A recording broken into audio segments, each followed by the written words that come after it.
समरथ परमात्मा, हे निर्गुण निरंकार, तू करता है जगत का, तू सबका आधार, कण कण में है बस रहा तेरा रूप अपार, तीन काल है सत्य तू, मिथ्या है संसार, घट घट वासी हे प्रभु, अविनाशी करतार, दया से तेरी हूँ सभी, भव सागर से पार, निराकार साकार तू, जग के पालनहार, है बेअंत महिमा तेरी, दाता परम्पार, परम पिता परमात्मा, सब तेरी संतान, भला करो सबका प्रभु, सबका हो कल्याण, भला करो सबका प्रभु, सबका हो कल्याण। सत्संगत जी, प्यार से कहना धन गाय जी। आज समागम के दूसरे रोज़ जहाँ सुबह सेवादल रैली और अब समागम का ये रूप, और सुबह भी सेवादल की वर्दी पहने ये सजे हुए सेवादार, और वो संदेश भी उस समय भी चाहे एक्ट्स रूप में या वो तन के प्रति चेतन करते हुए कि तन मन धन निराकार की ही देन है और तन को भी स्वस्थ रखना है। संसार में आज ऐसा भी होता है कि एक कोई उदास चल रहा है तो ये जानते हुए भी कि कोई परेशान है या हमारी गलती के कारण वो परेशान है, तो भी एक अपॉलजी, एक माफ़ी, एक सॉरी तक मुंह से नहीं निकलता। एक यही मन में आता है कि शायद हम माफ़ी मांग के छोटे हो जाएंगे, पर ये माफ़ी रूप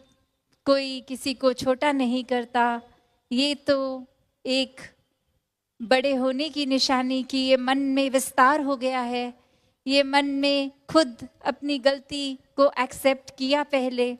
और फिर ये जान के कि ये गलती जानते हुए अगर उस पे हम कुछ करेंगे नहीं, उसका सुधार नहीं करेंगे, तो वो गलती से ज़्यादा तो वो गलती का नुकसान इस रूप में हमारे लिए हो जाएगा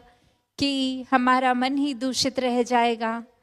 तो ऐसे ही संतों ने हमेशा समझाया कि ये गलती अगर कहीं हमसे हो रही है तो जैसे ही ये परमात्मा का सहारा लेंगे वो एक रियलाइजेशन होगी, वो समझ में आएगा कि हर बारी ही ये कसूर नहीं है किसी और का, हम ही गलत हैं, और फिर सुधार का रूप उसी समय लिया जाए और ये दिल से दिल तक प्यार को बढ़ा दिया जाए। और कैसे एक फिर वही भाव आता है, जैसे एक शायर ने कहा, वो लौट के आए हैं मनाने को, शायद आजमा के आए हैं ज़माने को, कि एक अक्सर भाव ऐसे भी हो जाते हैं कि मन में ऐसे ही ठान लेता है इंसान कि उनकी ये गलती इतनी बड़ी थी कि अब मैं तो कभी जीवन में माफ़ नहीं कर सकता, और फिर कुछ ही दिनों बाद अगर ऐसी लगभग सेम तरह की गलती खुद ही कर बैठते हैं और ये मन को समझ आता है कि जहाँ हमने खुद को तो माफ़ कर दिया बहुत आसानी से, तो दूसरे इंसान की गलती को क्यों नहीं कर सके माफ़। तो वही बात आ जाती है कि अपनी गलती के समय जब ऐसा लगता है कि औरों का व्यवहार हमारी तरफ अब बदल रहा है, तो मन में पछतावा आता है। हालांकि ये परमात्मा तो उस समय भी था जब दूसरे व्यक्ति से कुछ हुआ, तो इसका एहसास हम भूले थे, इसलिए ये माफ़ी का भाव नहीं आया था। प्यार पूरे संसार के लिए एक संत जनों की शिक्षाओं पे आधारित जीवन बनाकर जिया जाए, वरना तो संसार में आज हम देखते हैं तो लोग कोई भी चीज़ से बहुत आसानी से भ्रमित कर देते हैं। एक बात बोलकर कि वो जिसको हम रूमर्स का नाम देते हैं कि किसी ने कुछ कह दिया वो सच है नहीं है। कैसे आजकल हम सोशल मीडिया पे या वर्ड ऑफ माउथ से देखते हैं कि वो बात ठीक है नहीं है, बस आगे से आगे वो बात पहुंचा दी, हर किसी को कुछ भी बोल दिया और ये भी खुद अपने एंड से चेक नहीं किया कि वो ठीक भी है कि नहीं है। दासी ने एक उदाहरण कुछ समय पहले आपके चरणों में रखा था और वही कहानी फिर से कि कैसे एक कॉलेज में एक दूसरे देश का किसी व्यक्ति ने परफॉर्म करना और वहीं वो भाषा जो वो व्यक्ति इस्तेमाल करते थे, बाकी अन्य वो स्टूडेंट्स उस भाषा को समझते ही नहीं थे। तो उन्हीं में से एक स्टूडेंट को मस्ती एक दिमाग में आई और वो माइक से पहले उन वक्ता के खुद आ गए और बोलने लगे कि इनकी एक खासियत है, ये बहुत ही एक कॉमिक, एक बहुत ही मजाकिया एक हमारे आगे प्रस्तुति रखेंगे, पर ख़ास बात यही कि इनके चेहरे के ऊपर एक्सप्रेशन, ये मुंह के हाव भाव चेहरे के बहुत ही सीरियस गंभीर दिखेंगे। हो सकता है एक हमें उनकी आवाज़ टोन से लगे कि ये गुस्सा भी हो रहे हैं, पर ये सब कुछ एक मजाकिया ही इनकी प्रस्तुति है, तो बार बार इनकी प्रस्तुति के बीच में हंसते रहना है। और ऐसा वो व्यक्ति बोलकर उतर गया और अब वो परफॉर्मर आए और वो जब अपनी एक स्पीच, एक अपना कला पेश करने लगे तो सभी विद्यार्थी हंसने लग गए और वही वो चेहरा और गंभीर होता गया कि मैं इतना सीरियस कोई मैसेज दे रहा हूँ, विद्यार्थी तो सभी हंस रहे हैं, पर वहाँ विद्यार्थियों के ऊपर ये प्रभाव उस एक स्टूडेंट का छोड़ा हुआ कि इसमें तो हंसना ही है और पूरी परफॉर्मेंस में वो कहीं ना कहीं अपने आप से बीच में हंसते चले गए और अब वो परफॉर्मर अंत में इतना उसमें गुस्सा आ गया, वो स्टेज को ही छोड़कर चला गया और उसके एग्जिट पे भी विद्यार्थी और ज़ोर से हंस रहे। तो वो भाव क्या कि एक व्यक्ति ने कैसे एक हर एक को, जो बात तो कुछ ऐसी थी नहीं, वो परफॉर्मर भी कोई मजाकिया अदाकारी नहीं, कोई एक बहुत ही गंभीर मैसेज, सोशल मैसेज देने आया और किसी ने भी वो, क्योंकि एक कान में बात किसी एक व्यक्ति द्वारा गई कि ये ऐसा नहीं ऐसा है, तो हमने अपने दिमाग की वो परसेप्शन वैसे बना के उसी के ऊपर अपने मन के भावों को मोड़ लिया कि उस एक व्यक्ति ने जैसा कहा है तो ठीक ही कहा होगा। तो वैसे ही एक संसार का वातावरण कि एक व्यक्ति ने कुछ कहा और हमने फिर चाहे वो संदेश क्या मिल रहा है क्या नहीं, उसको छोड़ के बस अपने दिमाग में जो धारणा पहले से बनाई थी उसी धारणा को लेके आगे अपना व्यवहार बदल दिया। तो इस पूरे स्टोरी में जो भाव है कि दुनिया में तो एक भ्रमित करने वाले बहुत ही मिलेंगे, हर किसी ने अपनी मान्यताओं के, अपने एक्सपीरियंस और कुछ एक स्वभाव भी कभी कभी अड़चने डालने वाला किसी का, तो उसने अपने मुताबिक अपना फ़ायदा देखते हुए ही एक ऐसा कह देना है कुछ, तो वो एक भ्रमित करने वाले तो हैं, पर वो गलती किसकी आती है जो वो भ्रम में पड़ जाए। जब हम ब्रह्मपुरुष होकर, एक ब्रह्मज्ञानी होकर, तो भी अगर हम भटक जाते हैं किसी के कुछ कहने पे, तो फिर ये चेतनता कहाँ है। अगर हम इस स्टोरी के केस में देखें तो फिर भी वो स्कोप हो सकता है कि वो भाषा नहीं समझते थे, तो किसी ने जो कह दिया उसी को ही सच्चाई मान ली। यहाँ तो हम वैसे सब बुद्धिजीवी, ये चेतनता रखने वाले, फिर भी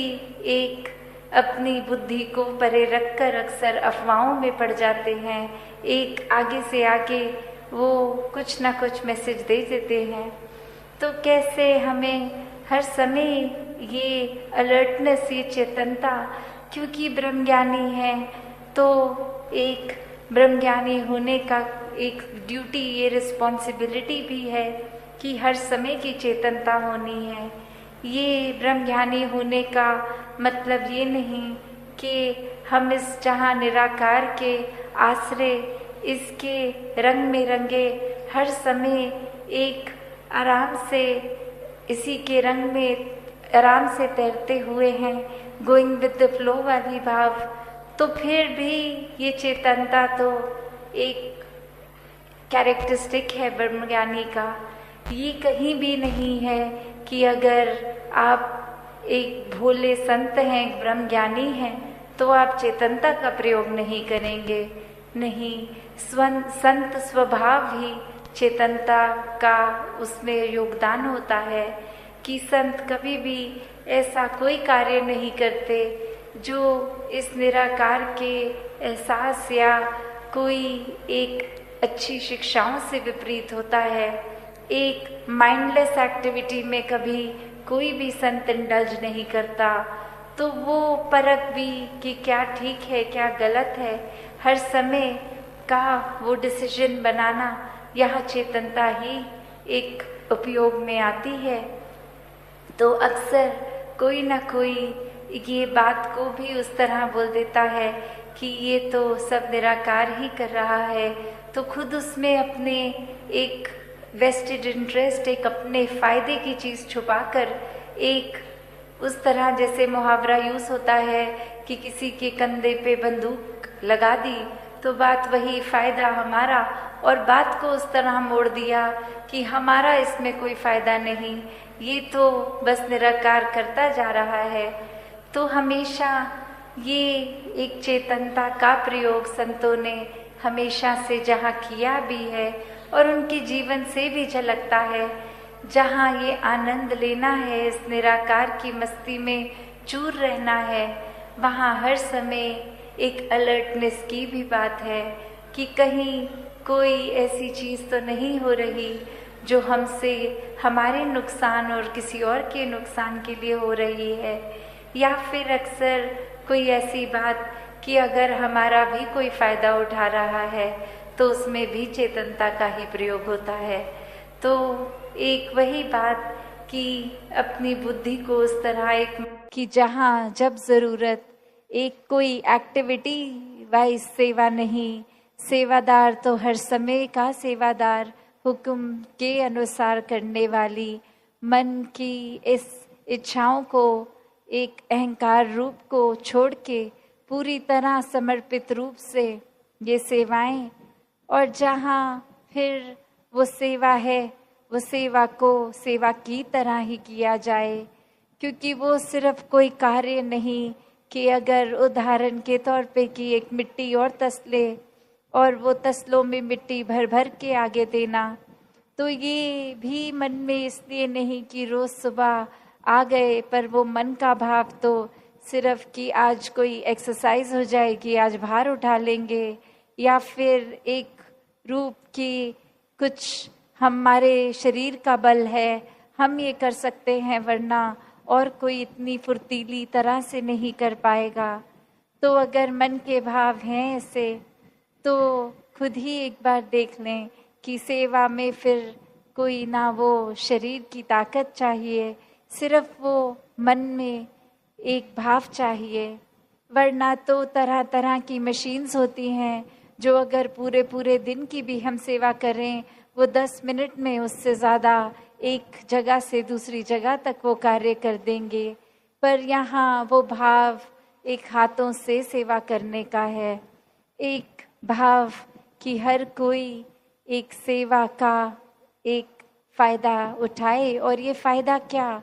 ये कोई दुनियावी फ़ायदा नहीं होगा। ये जो अभी हम गीतों में भी सुन रहे थे कि सेवा में सुख है, जो सेवा करता है वो एक अपने मन को हल्का पाता है। तो वो बात ये नहीं कि अगर कोई शरीर की पीड़ा है वो सेवा करके दूर होगी। एक शरीर तो परमात्मा ने जिस तरह दिया और जिस तरह हमने उस शरीर का ख्याल रखा, उसके ऊपर आधारित होती है वो तन की एक कोई हालत कैसी है, कोई अगर बीमारी है या कोई और तकलीफ है। तो बात वो नहीं कि सेवा करके एक रूप की एक बिल्कुल शरीर ठीक होगा। ये तो जो परमात्मा ने, निराकार ने जिस तरह रखा, हमें अपने एक चेतनता के साथ उस समय अपने आप को ठीक रखने की जिम्मेवारी है। ये सेवा का भाव वही कि ये शरीर भी ठीक रहे। पर अगर हम मोटिव ही ये बना लें कि हम कोई शरीर में पीड़ा एक एहसास कर रहे हैं तो सेवा करेंगे और वो तकलीफ ठीक होगी, तो फिर असल रूप में सेवा हो ही नहीं रही। क्योंकि ये एक इच्छा है शरीर ठीक करना, उसके बदले में एक सौदा हो रहा है सेवा का। तो भाव वो नहीं, भाव तो कि जितना भी हो सकता है मन में भाव सेवा का रख के सेवा करी जाए। और उसके बाद फिर एक अगर फोकस ही रहेगा कि सेवा करने के बदले शरीर ठीक हो, तो ऐसा होने वाला नहीं है। बाकी ये निराकार जब भी फिर वो रूप की किसी पे अगर आज तन ठीक रखा है, कल नहीं भी, और आज अगर नहीं भी कल ठीक भी, बस हमें वो प्रयत्न अपने शरीर के लिए भी करते जाना है। दासी ने एक उदाहरण कुछ समय पहले आपके चरणों में रखा था और वही कहानी फिर से कि कैसे एक कॉलेज में एक दूसरे देश का किसी व्यक्ति ने परफॉर्म करना और वहीं वो भाषा जो वो व्यक्ति इस्तेमाल करते थे, बाकी अन्य वो स्टूडेंट्स उस भाषा को समझते ही नहीं थे। तो उन्हीं में से एक स्टूडेंट को मस्ती एक दिमाग में आई और वो माइक से पहले उन वक्ता के खुद आ गए और बोलने लगे कि इनकी एक खासियत है, ये बहुत ही एक कॉमिक, एक बहुत ही मजाकिया एक हमारे आगे प्रस्तुति रखेंगे। पर खास बात यही कि इनके चेहरे के ऊपर एक्सप्रेशन, ये मुंह के भाव चेहरे के बहुत ही सीरियस गंभीर दिखेंगे। हो सकता है एक हमें उनकी आवाज़ टोन से लगे कि ये गुस्सा भी हो रहे हैं, पर ये सब कुछ एक मजाकिया ही इनकी प्रस्तुति है। तो बार बार इनकी प्रस्तुति के बीच में हंसते रहना है। और ऐसा वो व्यक्ति बोलकर उतर गया और अब वो परफॉर्मर आए और वो जब अपनी एक स्पीच, एक अपना कला पेश करने लगे तो सभी विद्यार्थी हंसने लग गए और वही वो चेहरा और गंभीर होता गया कि मैं इतना सीरियस कोई मैसेज दे रहा हूँ, विद्यार्थी तो सभी हंस रहे हैं, पर वहाँ विद्यार्थियों के ऊपर ये प्रभाव उस एक स्टूडेंट का छोड़ा हुआ कि इसमें तो हंसना ही है। और पूरी परफॉर्मेंस में वो कहीं ना कहीं अपने आप से बीच में हंसते चले गए। और अब वो परफॉर्मर अंत में इतना उसमें गुस्सा आ गया, वो स्टेज को ही छोड़कर चला गया और उसके एग्जिट पे भी विद्यार्थी और ज़ोर से हंस रहे। तो वो भाव क्या कि एक व्यक्ति ने कैसे एक हर एक को, जो बात तो कुछ ऐसी थी नहीं, वो परफॉर्मर भी कोई मजाकिया अदाकारी नहीं, कोई एक बहुत ही गंभीर मैसेज, सोशल मैसेज देने आया। और किसी ने भी वो, क्योंकि एक कान में बात किसी एक व्यक्ति द्वारा गई कि ये ऐसा नहीं ऐसा है, तो हमने अपने दिमाग की वो परसेप्शन वैसे बना के उसी के ऊपर अपने मन के भावों को मोड़ लिया कि उस एक व्यक्ति ने जैसा कहा है तो ठीक ही कहा होगा। तो वैसे ही एक संसार का वातावरण कि एक व्यक्ति ने कुछ कहा और हमने फिर, चाहे वो संदेश क्या मिल रहा है क्या नहीं, उसको छोड़ के बस अपने दिमाग में जो धारणा पहले से बनाई थी उसी धारणा को लेके आगे अपना व्यवहार बदल दिया। तो इस पूरे स्टोरी में जो भाव है कि दुनिया में तो एक भ्रमित करने वाले बहुत ही मिलेंगे, हर किसी ने अपनी मान्यताओं के, अपने एक्सपीरियंस और कुछ एक स्वभाव भी कभी कभी अड़चने डालने वाला किसी का,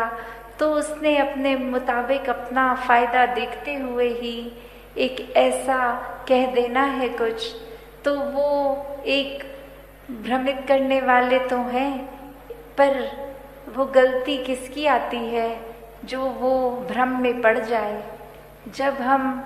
ब्रह्मपुरुष होकर, एक ब्रह्मज्ञानी होकर,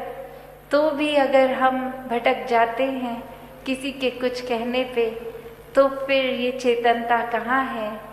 अगर हम इस स्टोरी के केस में देखें तो फिर भी वो स्कोप हो सकता है कि वो भाषा नहीं समझते थे तो किसी ने जो कह दिया उसी को ही सच्चाई मान ली।